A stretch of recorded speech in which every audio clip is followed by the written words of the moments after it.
Il y a des rivalités qu'on connaît tous, Real de Madrid contre Barcelone, Milan contre Inter, Boca contre River. Mais l'histoire du foot est remplie de derbys et de duels enflammés, qui avec le temps se sont éteints. Ces affrontements faisaient vibrer des villes entières, parfois même des pays. Et aujourd'hui, on les a presque oubliés.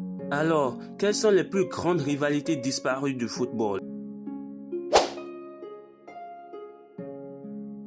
À une époque, c'était la guerre. Dans les années 70, Saint-Étienne domine la France et rêve de l'Europe. Les Verts sont les rois. Et Lyon, à quelques kilomètres, ne supporte pas cette suprématie.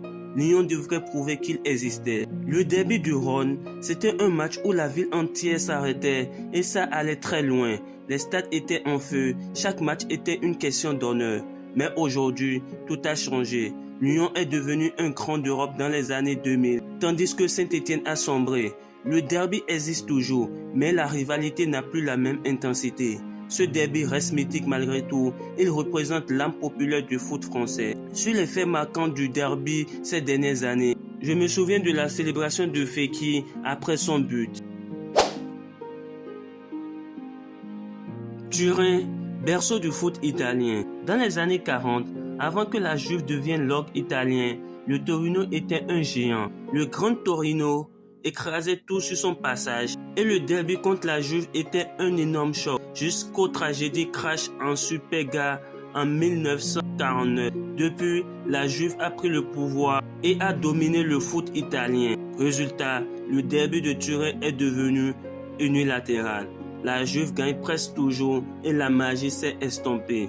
Pourtant, historiquement, c'est l'un des derbys les plus chauds d'Italie. Mais pour les tifosi du Torino, battre la Juve reste une question de survie. Aujourd'hui, on parle surtout de Benfica-Porto. Mais avant, la grande rivalité au Portugal, c'était Benfica-Sporting. Deux clubs de Lisbonne, deux visions opposées.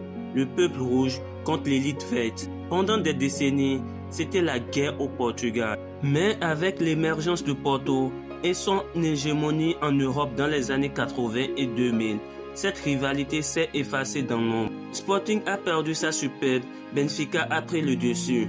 Et même si le derby existe toujours, il n'a plus le même poids d'attente, même si ces dernières années, Sporting renaît de ses cendres.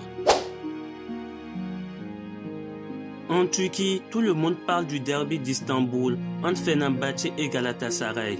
Mais on oublie souvent que Beşiktaş a longtemps été l'ennemi juré de Fenerbahçe, avec des affrontements d'une intensité incroyable. Avec le temps, la médiatisation du duel Galatasaray-Fenerbahçe a effacé le reste. Mais les anciens se souviennent, l'ambiance entre Fenerbahçe et Beşiktaş était parfois encore plus électrique. Ces rivalités oubliées nous rappellent une chose, le football n'est pas seulement une question de titre ou de star, c'est une question d'orgueil, de mémoire, de culture. Et même si certaines rivalités se sont éteintes, elles ont marqué des générations entières. Selon toi, quelle est la rivalité qu'on a oubliée, mais qui mérite d'être rappelée? Si la vidéo t'a plu, abonne-toi, like et partage pour qu'on puisse continuer à ressortir ces histoires cachées du foot.